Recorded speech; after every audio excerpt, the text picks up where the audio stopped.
Bem, graças a Deus por estarmos mais uma vez aqui para juntos estarmos meditando nas Escrituras Sagradas. Para mim é um privilégio, uma bênção muito especial me dirigir a cada um de vocês que estão aqui presentes. Eu peço que o Senhor Jesus Cristo lhes abençoe a cada dia e que a cada nova exposição, a cada novo sermão, vocês possam ser edificados e vocês possam aprender acerca da Palavra de Deus. Fica aqui o meu agradecimento pela atenção de cada um de vocês, atenção que eu sempre tenho dito que não é para mim, a atenção que vocês têm dado todas as vezes que aqui estamos reunidos é para a Palavra de Deus, é para o Senhor Jesus. Eu também me dirijo a cada um de vocês que semanalmente tem nos acompanhado através do YouTube. Eu peço que o Senhor Jesus Cristo lhes abençoe grandemente e que o Espírito Santo de Deus também possa edificá-los e possa falar ao coração de cada um de vocês. Para mim é um privilégio também me dirigir a cada um de vocês. Pois bem, sem mais delongas, quem estiver com a sua Bíblia, por gentileza, abra comigo no livro das Revelações, no livro do Apocalipse, no capítulo 20, a partir do versículo 1 até o 5. A partir do versículo 1 até o 6, melhor dizendo. Hoje não vamos estar fazendo uma exposição verso a verso, mas vamos estar falando de um tema que surge aqui dentro deste texto, que é a questão do milênio. Mas acompanhe comigo a leitura do livro das Revelações, no capítulo 20, de versículo 1 até o 6, e diz assim: Então vi descer do céu um anjo, tinha na mão a chave do abismo e uma grande corrente. Ele segurou o dragão, a antiga serpente, que é o diabo, Satanás, e o prendeu por 1000 anos. Lançou-o no abismo, fechou-o e pôs selo sobre ele, para que não mais enganasse as nações, até se completarem os 1000 anos. Depois disto, é necessário que ele seja solto pouco tempo. Vi também tronos, e nestes sentaram-se aqueles aos quais foi dada a autoridade de julgar. Vi ainda as almas dos decapitados por causa do testemunho de Jesus, bem como por causa da palavra de Deus, tantos quantos não adoraram a besta, nem tampouco a sua imagem, e não receberam a marca na fronte e na mão, e viveram e reinaram com Cristo durante 1000 anos. Os restantes dos mortos não reviveram, até que se completasse os 1000 anos. Esta é a primeira ressurreição. Bem-aventurado e santo é aquele que tem parte na primeira ressurreição. Sobre esses a segunda morte não tem autoridade. Pelo contrário, serão sacerdotes de Deus e de Cristo e reinarão com ele 1000 anos. Amém? Lemos até aqui as Escrituras Sagradas. Então, hoje o tema deste sermão, desta pregação, será o milênio. E para isso eu quero abordar as 3 visões acerca do milênio. E a terceira, ela tem aí umas ramificações que daqui a pouco eu vou estar abordando. Mas antes de falarmos a respeito do milênio, de estarmos aí falando a respeito das principais interpretações a respeito do milênio, é necessário nós definirmos o que significa a palavra milênio. Essa palavra ela vem do latim, da palavra millennium. Portanto, mille significa 1000 e annum significa ano. E desta forma, nós entendemos aí que o significado da palavra milênio significa 1000 anos. É daí que surge esse termo milênio, que não aparece aqui na Bíblia, mas que surge aí na língua latina, e desta forma nós temos aí milênio. Agora, outra questão que aparece aqui em nosso texto, como eu disse aí, milênio ele quer dizer ou significa 1000 anos. Agora, se ele é literal ou se ele é alegórico, aí que está a problemática do nosso texto. Será que João ele usou a palavra 1000 anos aí, 2 palavras aí no grego, para alegorizar um período de tempo muito longo? Será que era disso que o apóstolo João estava falando?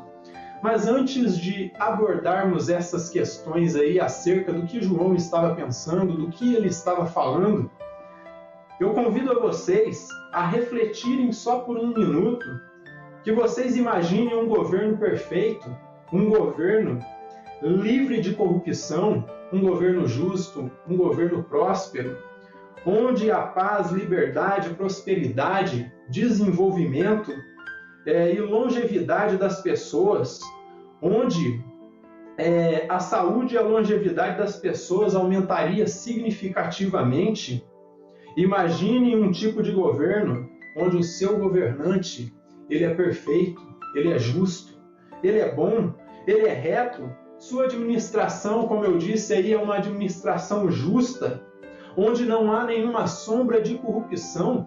Imagine um governo desse tipo, um governo onde não há nenhuma sombra de corrupção devido ao seu caráter ilibado e sua ficha limpa, um governante perfeito. E esse governante é Jesus Cristo, o Messias, o Filho de Deus. Imagine esse reino onde a sua perfeição e justiça não se limitam apenas à sociedade humana.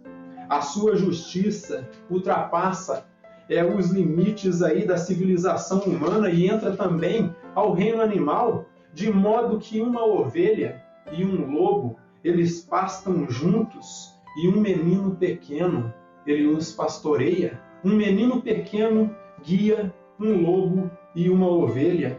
Este é o reino do Senhor e Salvador Jesus Cristo.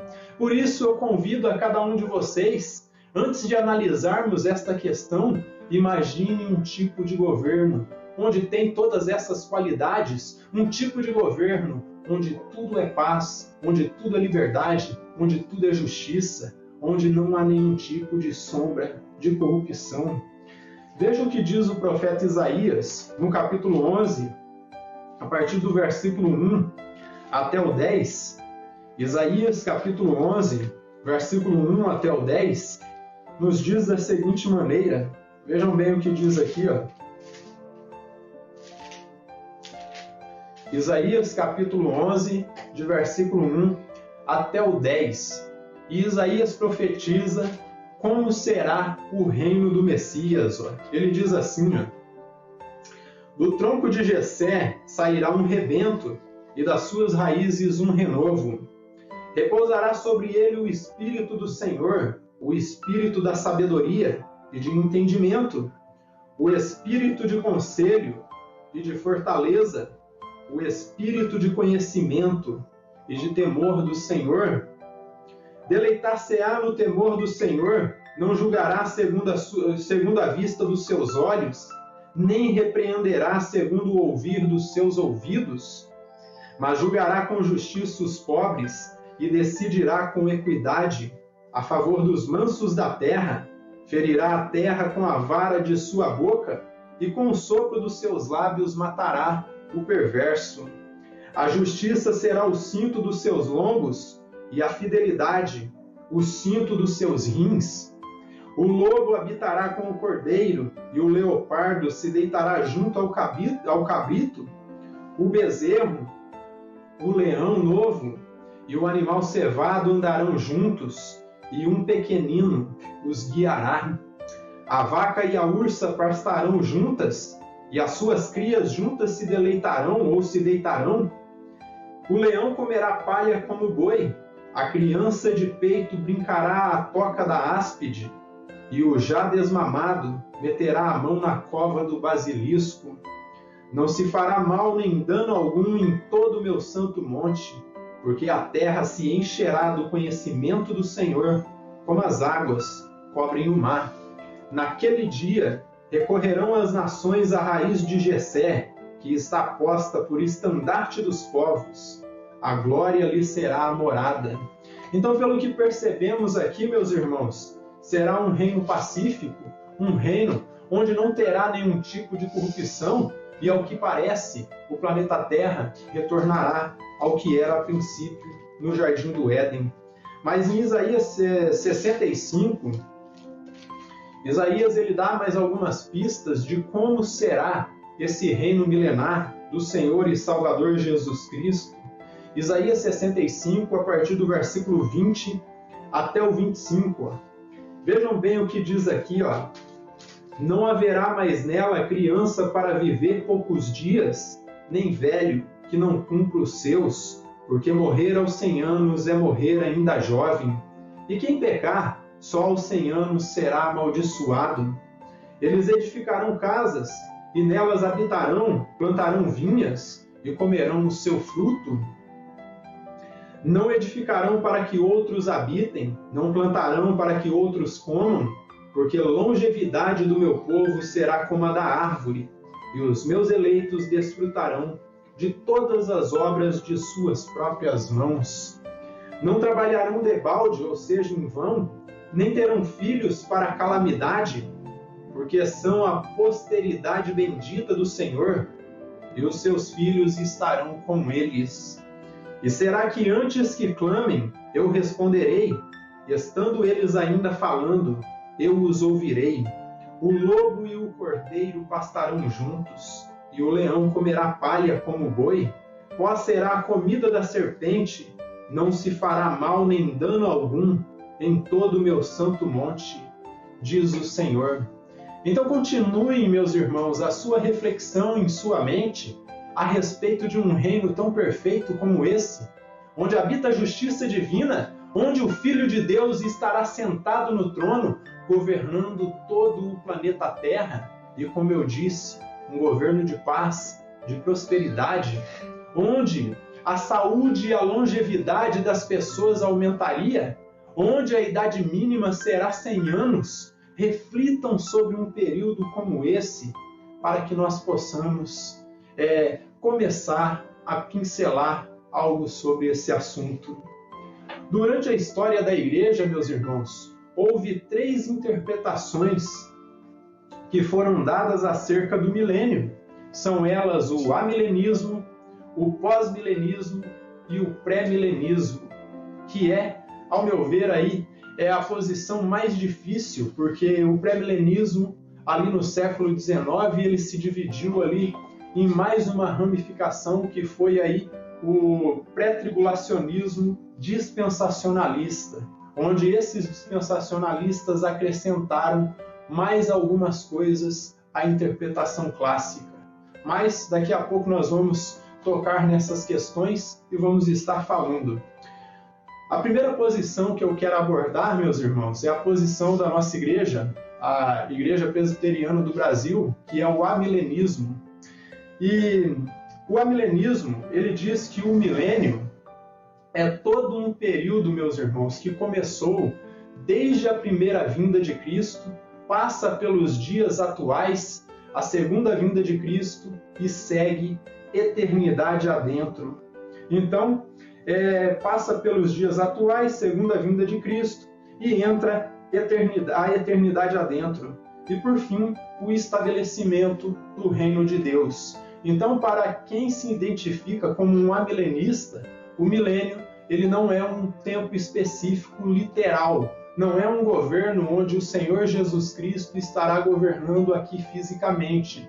Para um amilenista, o reino do Senhor e Salvador Jesus Cristo começou a se desenvolver há 2000 anos atrás. Portanto, nesta visão, o milênio, que aparece aqui neste texto, se refere a um período bem mais longo de tempo que está se desenvolvendo aqui e agora. Começou na primeira vinda de Cristo e vem passando por toda a era da igreja. Sendo assim, Cristo já reina para os amilenistas. No contexto das parábolas, aparentemente nós podemos ver que Jesus ele aplica uma ideia parecida com o amilenismo. Então, no contexto das parábolas, Jesus aparentemente podemos ver Jesus falando que o reino de Deus ele é um processo. E lá no capítulo 13 de Mateus, se vocês abrirem comigo aí, abra comigo no capítulo 13 de Mateus, a partir do versículo 31 até o 32, Jesus ele traz a parábola aí do grão de mostarda e ele diz que o reino de Deus é semelhante a um grão de mostarda que é plantado. Ó. Prestem bem atenção aqui. Ó. Então, ó, outra parábola lhes propôs, dizendo: o reino dos céus é semelhante a um grão de mostarda que um homem tomou e plantou no seu campo, o qual é, na verdade, a menor de todas as sementes, e crescida é maior do que as hortaliças, e se faz árvore, de modo que as aves do céu vêm aninhar-se nos seus ramos. Então, para as pessoas que são adeptas do pensamento amilenista, que não é um nome muito feliz para este pensamento, porque quando nós vemos esse termo amilenista, esse A aí na língua grega refere-se a não.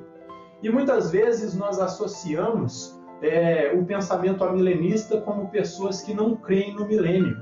Mas um amilenista, ele sim crê no milênio. Só é diferente do modo que as outras pessoas aí de outras religiões têm interpretado. Então, para um amilenista, o reino do Senhor e Salvador Jesus Cristo é como o grão de mostarda que foi plantado em terra.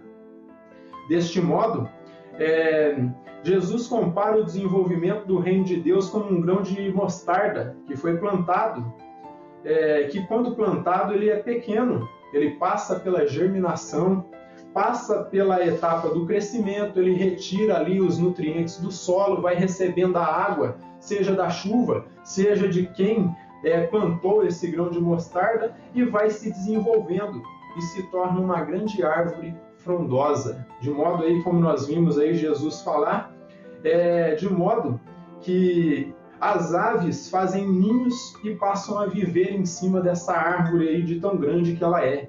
Então, para os amilenistas, o reino de Deus ele é um processo que está em desenvolvimento aqui e agora. Começa na primeira vinda de Cristo e vem se desenvolvendo, passando pela era apostólica, pelos pais da igreja, pela igreja moderna, a segunda vinda de Cristo e depois a eternidade. Nesta visão, Satanás ele já está preso, pois Cristo em sua primeira vinda amarrou o valente e, sendo assim, quando ele morreu e ressuscitou, ele limitou a atuação do diabo, para que ele não impedisse o evangelho de ser pregado no mundo todo. E hoje nós podemos ver, meus irmãos, que de fato o evangelho ele se difundiu e foi pregado no mundo todo. Então, segundo os amilenistas, Jesus ele veio, e quando ele veio, ele amarrou o valente, ele entrou aqui neste mundo e derrubou o diabo. Abra comigo aí em Hebreus, no capítulo 2, verso 14. Nas palavras do autor da carta aos Hebreus, ele diz assim, ó, Hebreus capítulo 2 e versículo 14. Aqui é dito que Jesus venceu o diabo na cruz. Ó. Vejam bem o que diz aqui, ó. Visto, pois, que os filhos têm participação comum de carne e sangue, destes também ele igualmente participou, para que por sua morte destruísse aquele que tem o poder da morte, a saber, o diabo. Mas se nós formos aí também para Marcos, no capítulo 3, versículo 22 até o 27, Jesus ele usa esses termos aqui, de amarrar o valente. Veja o que diz aqui, ó. Marcos 3, versículo 22 até o 27. É aquela passagem bastante conhecida de todos, onde os escribas e os fariseus acusam Jesus de estar expulsando os demônios por dedo de Beelzebu. Mas veja o que ele diz aqui, ó. A partir do versículo 22 do capítulo 3 de Marcos, ó. Os escribas que haviam descido de Jerusalém diziam: ele está possesso de Beelzebu, e é pelo maioral dos demônios que ele expele demônios. Então, convocando-os, Jesus lhes disse, por meio de parábolas: como pode Satanás expelir a Satanás? Se um reino estiver dividido contra si mesmo, tal reino não pode subsistir. Se, pois, Satanás se levantou contra si mesmo e está dividido, não pode subsistir, mas perece. Ninguém pode entrar na casa do valente para roubar-lhe os bens, sem primeiro amarrá-lo, e só então lhe saqueará a casa. Então percebam que essa parábola aqui, segundo a visão amilenista, significa o que Jesus fez quando ele veio há mais de 2000 anos atrás. Ele entrou aqui neste planeta Terra por meio de carne humana, nascendo da Virgem Maria. E quando ele entrou aqui, ele entrou na casa de Satanás, entre aspas, porque o mundo, nós vemos ali em Mateus, no capítulo 4, Satanás oferecendo os reinos deste mundo para Cristo, para que Cristo o adorasse. E isso demonstra que o diabo ele tem um certo domínio aqui sobre o planeta Terra. E desta forma, Jesus ele vem, amarra o diabo, amarra o valente e começa a tomar posse aqui deste mundo. Veja Lucas capítulo 11, versículo 21 e 22, onde Jesus ele repete essas palavras aqui também. Lucas capítulo 11, versículo 21 e 22. Quando o valente bem armado guarda a sua própria casa, fica em segurança todos os seus bens. Sobrevindo, porém, um mais valente do que ele, que no caso aqui seria Cristo, vence-o, tira-lhe a armadura em que confiava e lhe divide os despojos. E para fechar essa parte aqui, Mateus 12, 28. Mateus capítulo 12 e versículo 28. Jesus ele também repete esta parábola aqui, ele diz assim, 28 e 29, Mateus capítulo 12, versículo 28 e 29. Se, porém, eu expulso demônios pelo Espírito de Deus, certamente é chegado o reino de Deus sobre vós.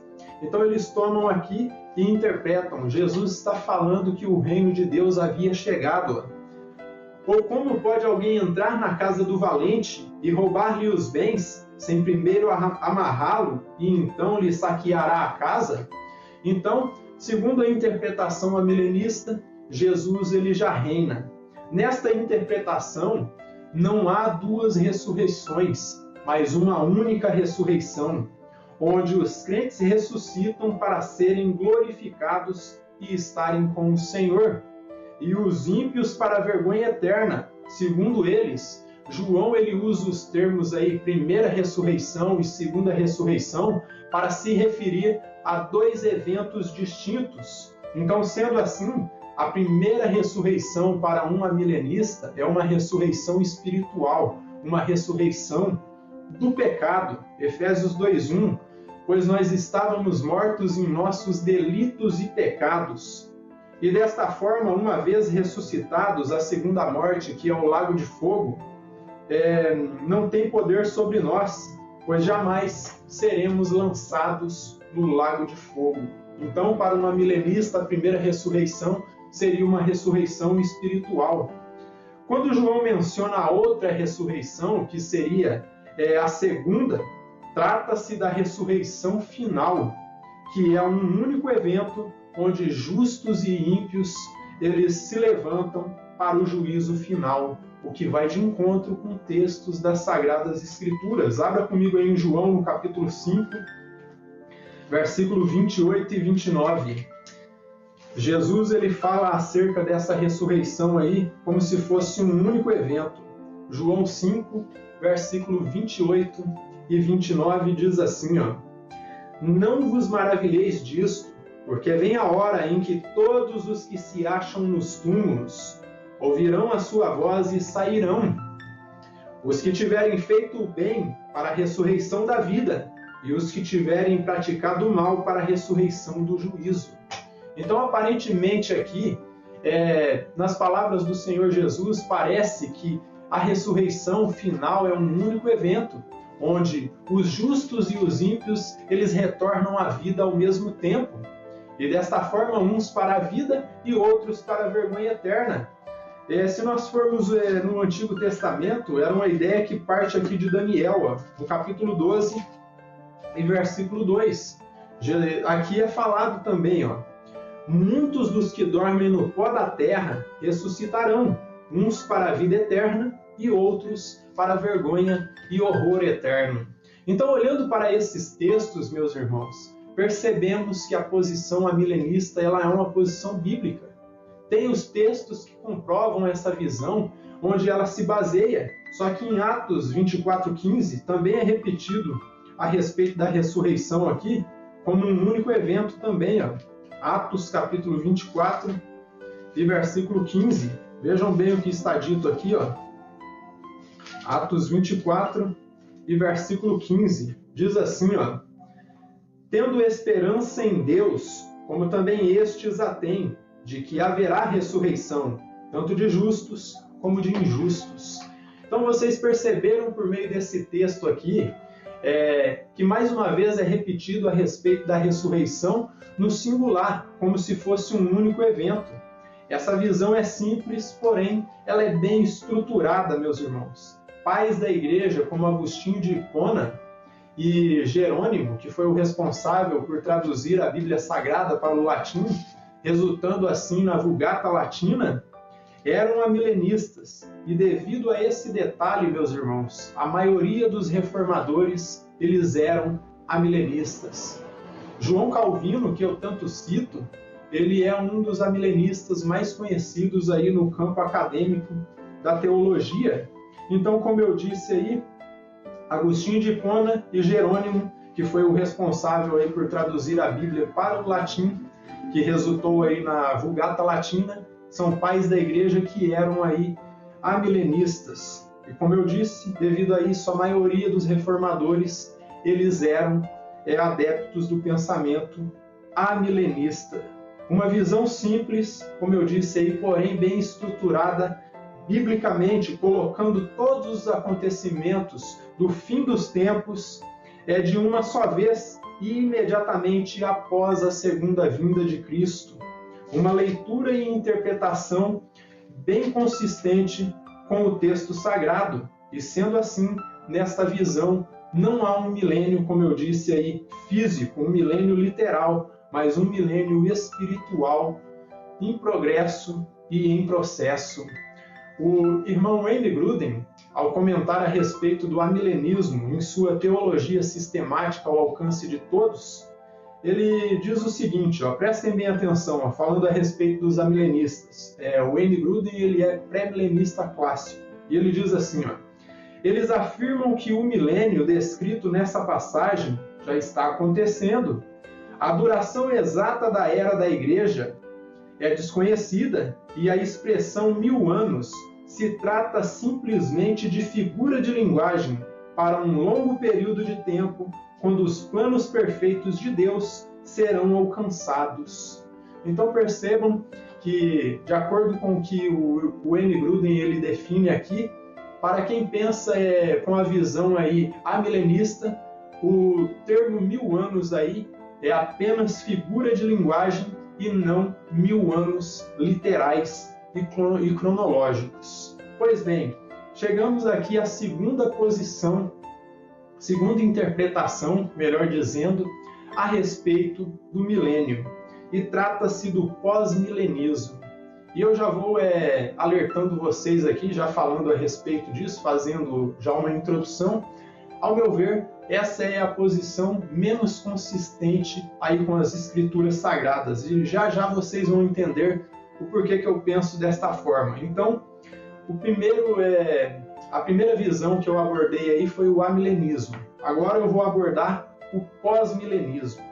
O nome já define o pensamento de quem é adepto da interpretação pós-milenista, pois o prefixo pós significa depois. E sendo assim, quem se identifica como um pós-milenista, ele vai crer que o mundo todo deve ser evangelizado, se tornar cristão e desta forma produzir no planeta Terra uma grande era de paz, porque para eles também 1000 anos não são literais aí para os pós-milenistas. Então, e desta forma produzir no planeta um longo período de paz e de prosperidade.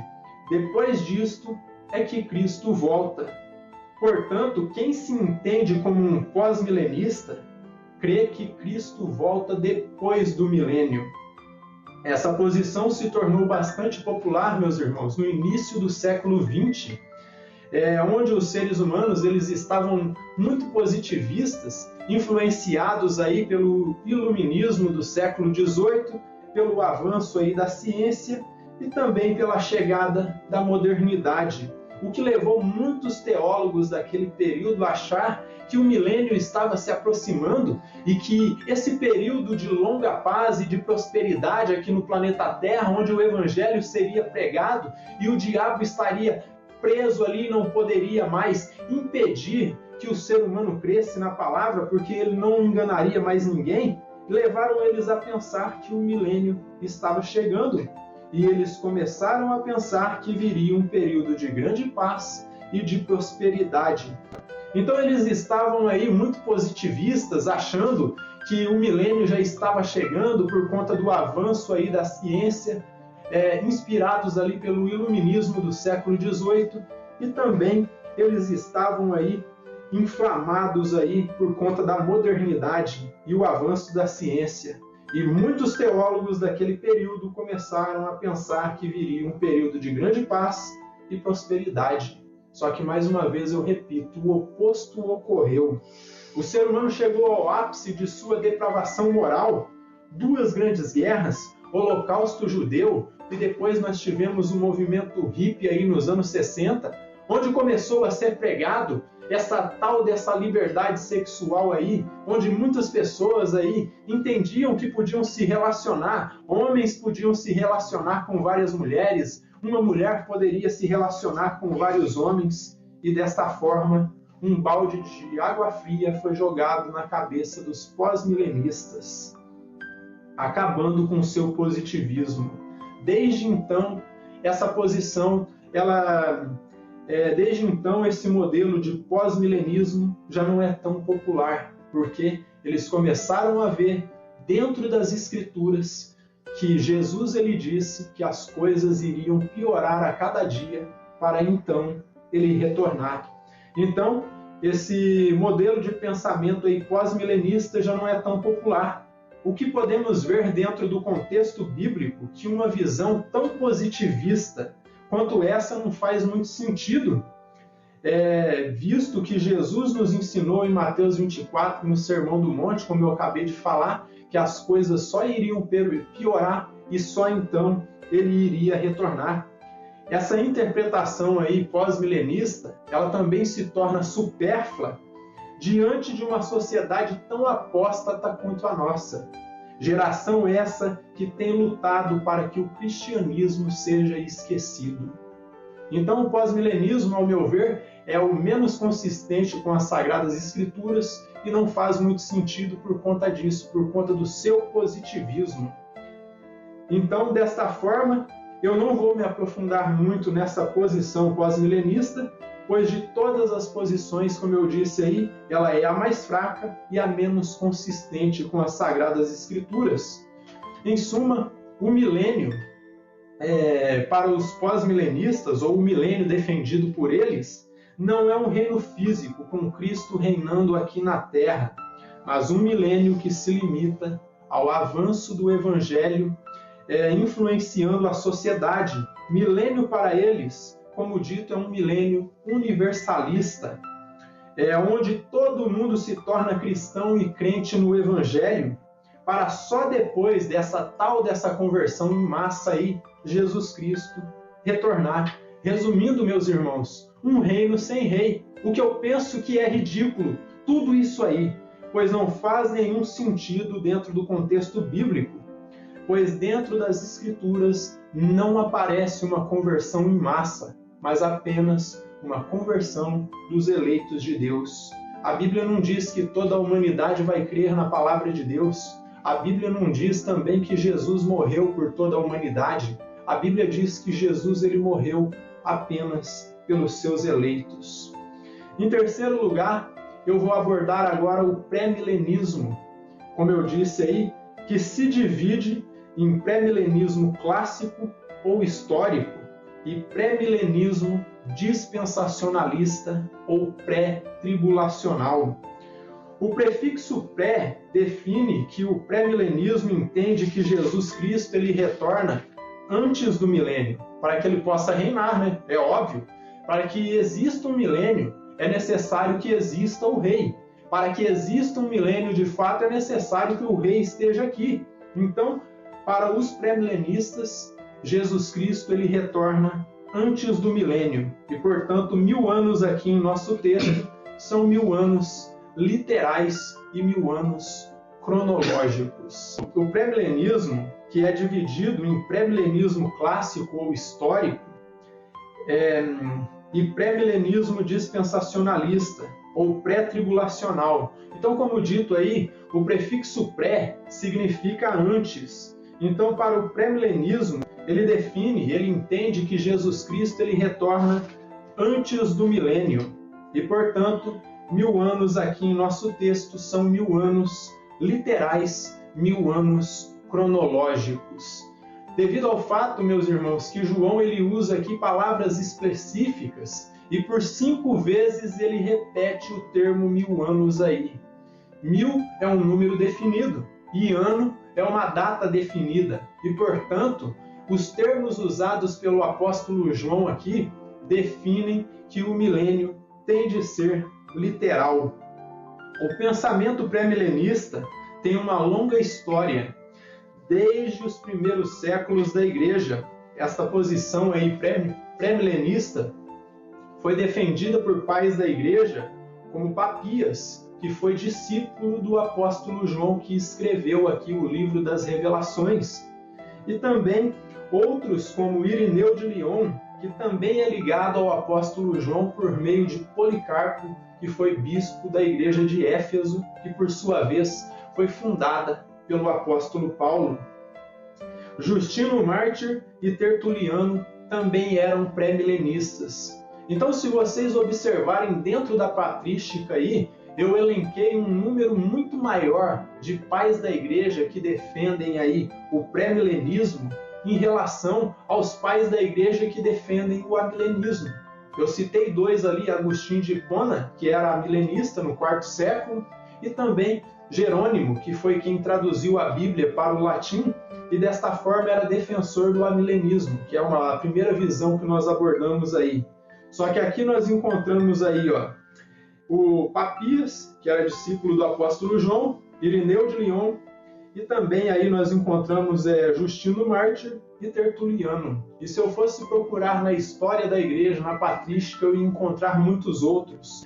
Portanto, o desenvolvimento exegético da igreja acerca do capítulo 20 de Apocalipse parte do pressuposto de que Cristo retornaria antes do milênio, para ele reinar, e que esse milênio seria literal. Outro detalhe é que nestes versos o apóstolo João, como eu disse aí, ele repete por 5 vezes essas palavras aí, 1000 e anos. Então ele repete o número 1000 por 5 vezes. Desta forma, meus irmãos, não há razões para entendermos o milênio como não sendo literal, para não entendermos o milênio como não sendo físico. Todos os pré-milenistas clássicos, eles são pós-tribulacionistas. E o que isso significa? Que todo pré-milenista ele crê que o Senhor Jesus Cristo ele volta depois da grande tribulação.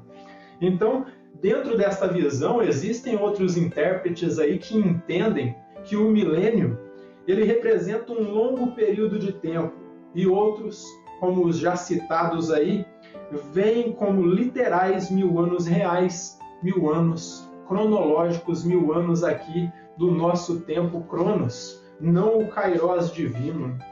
Essa posição ela se difere do amilenismo na interpretação das 2 ressurreições. Vocês se lembram que nesse texto aqui o amilenista ele interpreta aí a ressurreição final como sendo um único evento. Já um pré-milenista ele não vê a primeira ressurreição como espiritual, como eu abordei ainda há pouco, mas uma ressurreição literal, pois o texto diz que os crentes eles ressuscitam aí para reinar com Cristo. Sendo assim, essa ressurreição ela só pode ser física. Ela não pode ser uma ressurreição do pecado, ela não pode ser uma ressurreição espiritual.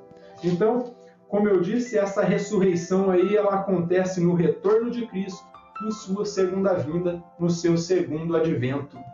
E instantaneamente, crentes de todas as épocas ressurgem fisicamente, e os vivos, eles são transformados, como está em 1 Coríntios 15, versículos 51 e 52. Abra comigo aí em 1 Coríntios 15, versículos 51 e 52. 1 Coríntios 15, versículos 51 e 52. Ele diz assim, ó: Eis que vos digo um mistério, nem todos dormiremos, mas todos seremos transformados, num momento, num abrir e fechar de olhos, ao ressoar da última trombeta.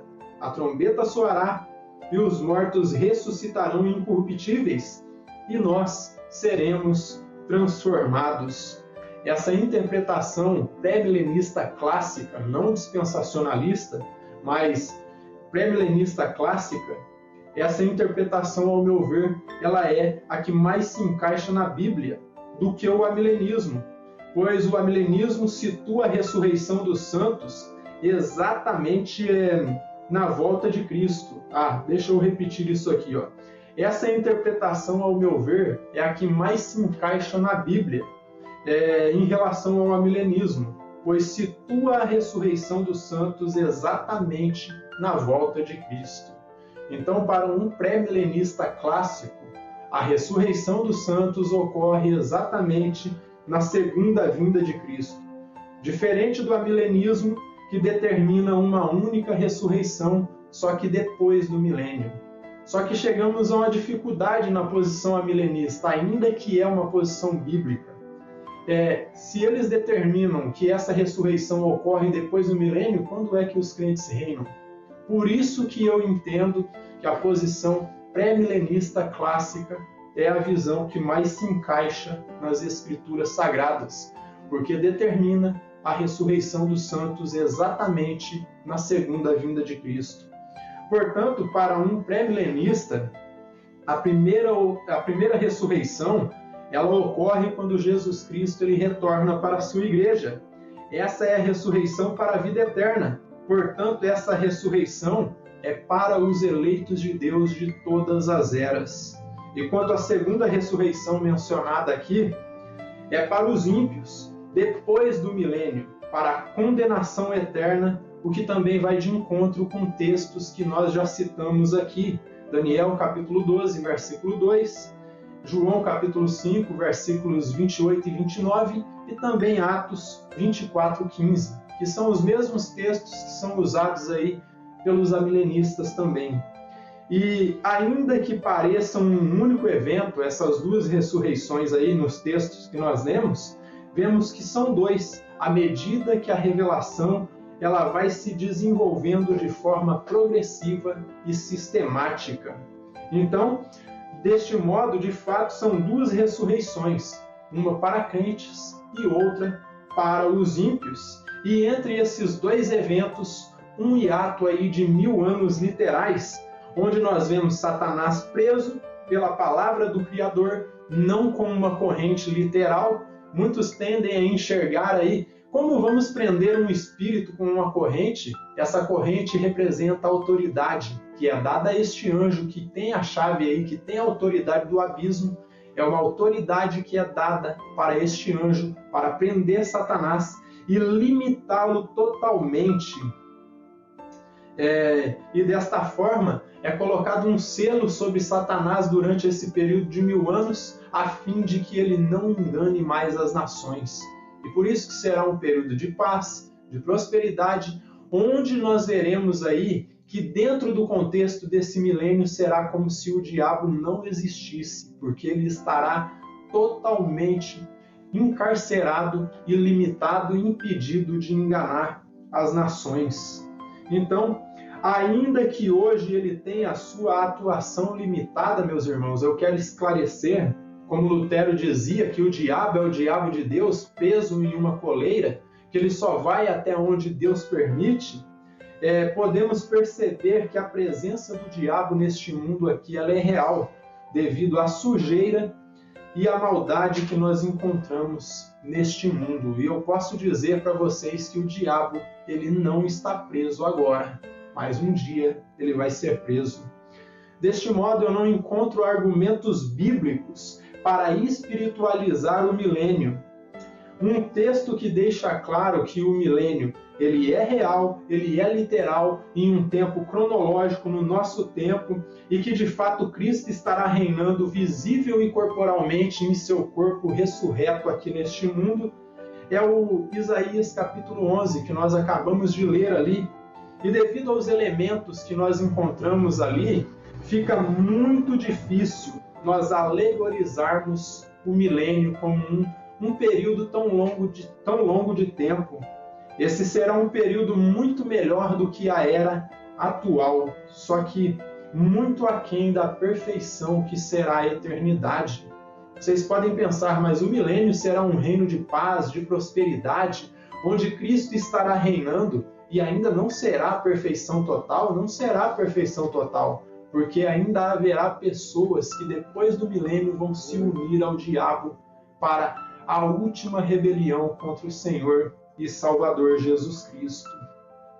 Agora eu me proponho a falar com vocês a respeito do pré-milenismo, pré-tribulacional ou dispensacionalista, que é uma visão totalmente diferente aí da minha, ainda que eles defendem basicamente as mesmas coisas com relação ao milênio, eles colocam algumas coisas mais. Esse modelo em relação ao clássico, ele é bem novo, pois tem em torno de 250 anos que foi desenvolvido.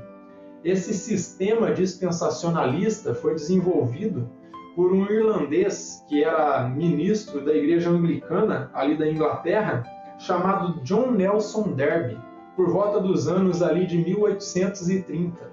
Mas esse pensamento ele ficou difundido por meio das Bíblias de Estudo de Scofield, onde o modelo dispensacionalista foi adaptado ali.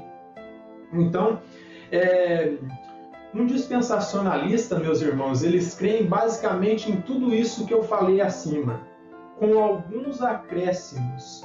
Essa posição não crê apenas que Jesus Cristo ele retorna antes do milênio, mas eles também creem que Jesus Cristo ele retorna antes da tribulação. Por isso que foi acrescentado o termo aí pré-tribulacional, porque eles acreditam que Jesus ele retorna antes da grande tribulação. Isto é, antes da grande tribulação, o que difere muito do modelo de interpretação pré-milenista clássica. Porque ainda há pouco eu disse para vocês que todos os pré-milenistas clássicos eles são pós-tribulacionistas. Eles creem que Jesus retorna depois da grande tribulação. Os dispensacionalistas eles também acrescentam algumas coisas aí à interpretação bíblica, como um arrebatamento secreto, o que nunca foi mencionado pelos apóstolos no Novo Testamento e muito menos pelos pais da igreja. Não existe essa questão de arrebatamento secreto, onde a igreja desaparece e ninguém percebe.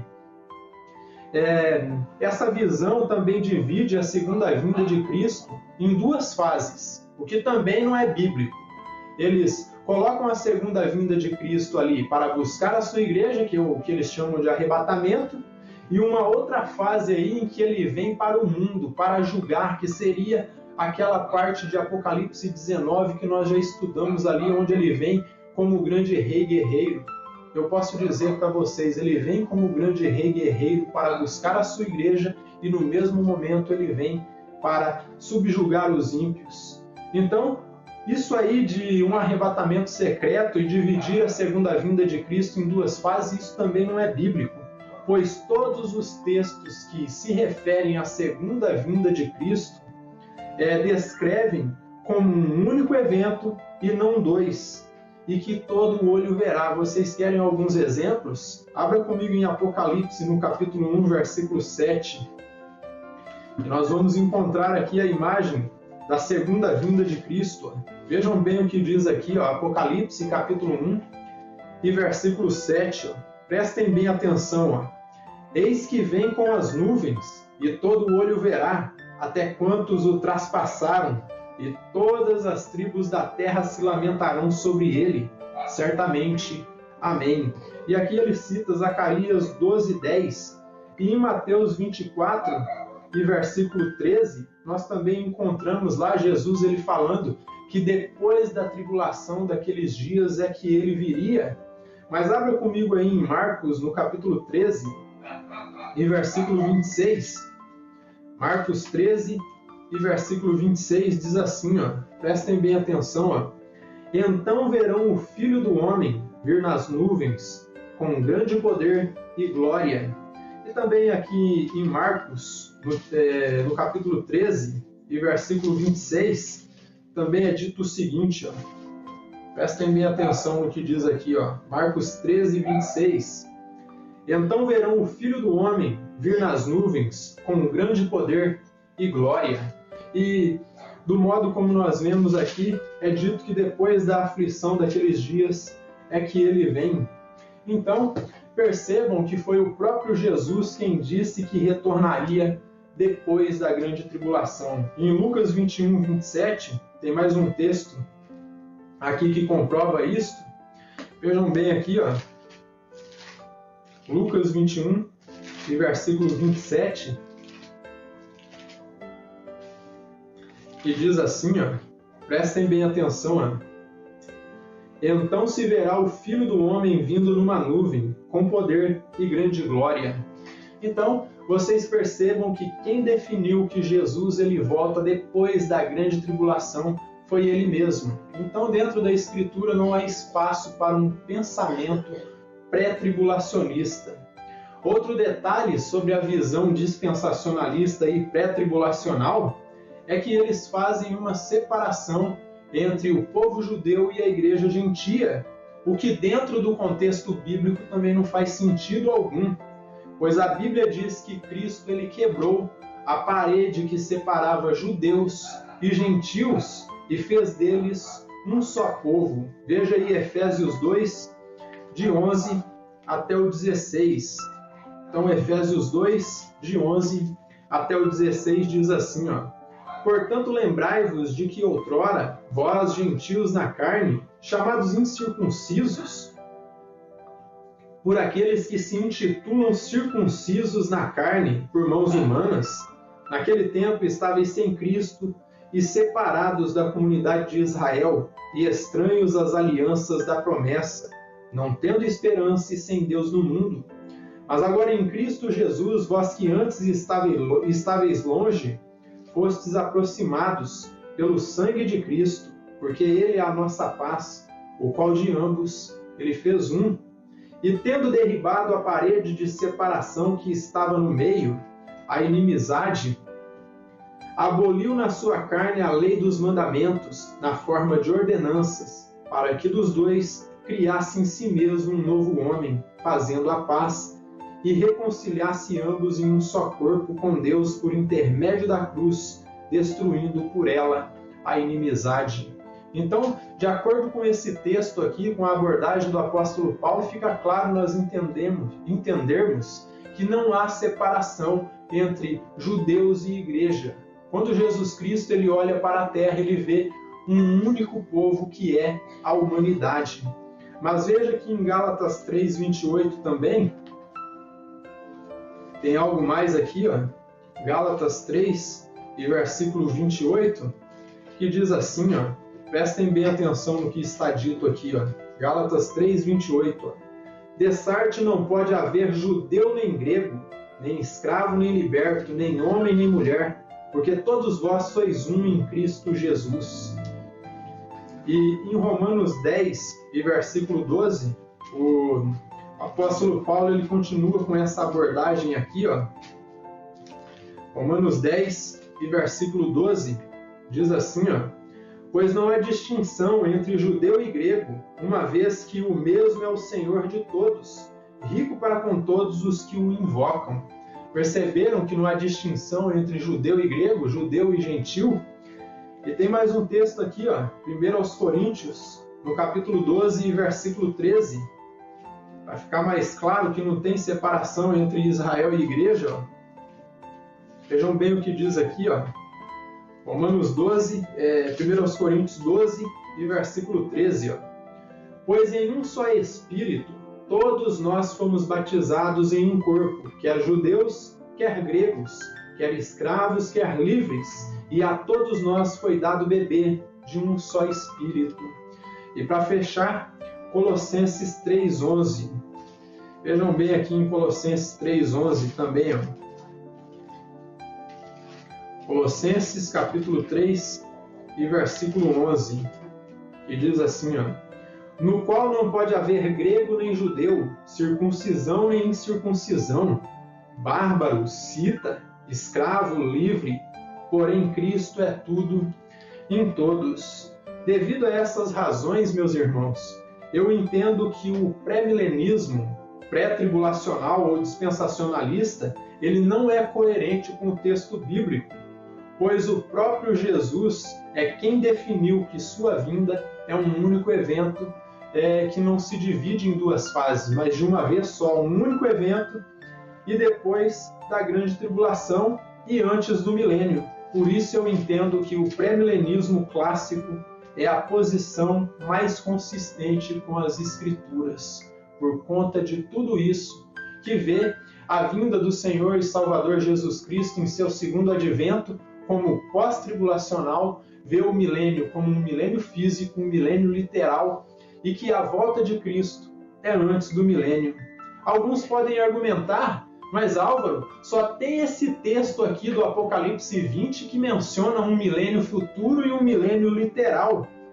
E sendo assim, portanto, não podemos criar uma doutrina baseada em um único texto. E eu respondo mais uma vez como Wayne Grudem. Ele respondeu ao defender o pré-milenismo clássico ali em sua teologia sistemática ao alcance de todos. Ele diz o seguinte, que para algo ser verdade na Escritura, basta a Bíblia mencioná-lo uma única vez, e em suas palavras, ele diz assim, ó: em resposta à contestação de que uma só passagem ensina um milênio futuro na Terra, deve-se dizer que a Bíblia só precisa dizer algo uma única vez para que seja verdade e digno de ser crido. Então não precisamos de vários textos que mencionem um milênio futuro e um milênio literal para crermos. Basta uma única escritura, basta um único texto para nós entendermos que o milênio, sim, de fato, ele é literal, 1000 anos cronológicos, e que Cristo estará aqui governando a humanidade. Nós não temos, meus irmãos, todas as informações a respeito do milênio, mas uma coisa é certa, haverá um reino futuro do Senhor e Salvador Jesus Cristo que será muito diferente da era atual. E a grande questão, meus irmãos, não é como o milênio se desenvolve, se ele é literal ou se ele é alegórico. A grande questão é a seguinte: quando esse reino de Deus ele se consolidar, nós vamos estar preparados e vamos estar aptos para entrar nele? Muitas vezes nós ficamos vislumbrados com essa questão do milênio e ficamos preocupados pensando como será que nos esquecemos de nos preparar para entrar nele. Por isso eu quero dizer para vocês, reflitam o quanto eu e vocês temos estado preocupados em orar, em ler, estudar as Sagradas Escrituras, o quanto temos procurado viver em santidade e nos apartar das coisas que não agradam o Pai. Olhe para outro aspecto, o quanto tempo eu e vocês temos gastado sem necessidade.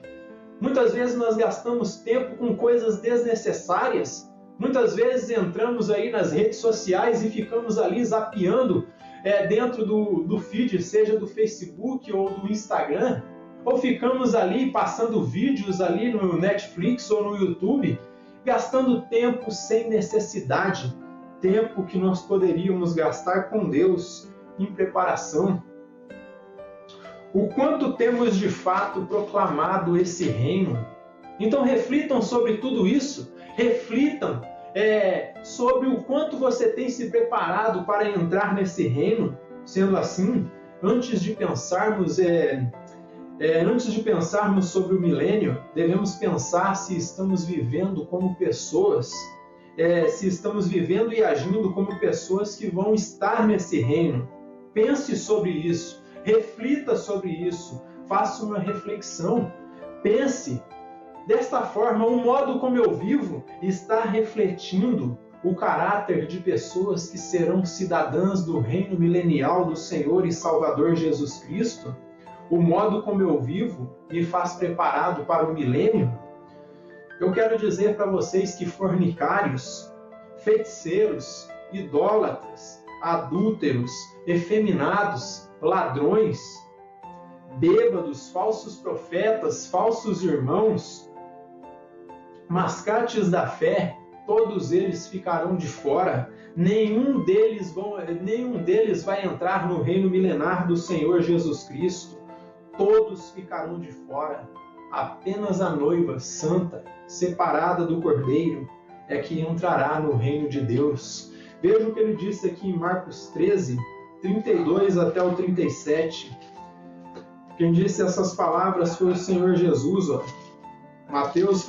Marcos capítulo 13, versículo 32 até o 37. Diz assim, Marcos 13, 32, verso 32 ao 37. Mas a respeito daquele dia ou hora, ninguém sabe, nem os anjos no céu, nem o Filho, senão o Pai.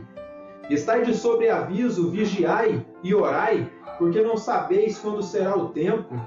É como um homem que, ausentando-se do país, deixa a sua casa e dá autoridade aos seus servos, e a cada um a sua obrigação, e ao porteiro ordena que vigie. Vigiai, pois, porque não sabeis quando virá o dono da casa, se à tarde, se à meia-noite, se ao cantar do galo, se pela manhã, para que, vindo ele inesperadamente, não vos ache dormindo. O que, porém, vos digo a todos, vigiai. Então, antes de pensarmos como será o milênio, pense se você está vigiando, se você está orando, se você está se preparando para entrar no reino de Deus. Jesus nos manda estarmos alertas e estar de prontidão, proclamando a chegada do grande Rei, para que você possa declarar: Maranata, ora vem Senhor Jesus. Mas nestes momentos eu quero dizer para vocês: sentido soldado, siga adiante, siga a batalha, siga proclamando o reino de Deus, para que quando chegar aquele dia você esteja preparado. Deste modo eu convido a vocês, não fiquem só nas minhas palavras, orem, estudem, meditem nas Escrituras e peçam a Deus para que Ele lhes mostre qual é a interpretação acerca do milênio que mais se enquadra nas Sagradas Escrituras. Não é porque eu estou dizendo que o pré-milenismo clássico é a melhor posição com relação a isso que vocês são obrigados a crer. Orem a Deus para que Deus lhes revele qual é a que mais se encaixa na palavra de Deus. Dependam do Espírito Santo, porque Ele é o único que é apto para nos guiar a toda justiça e a toda verdade.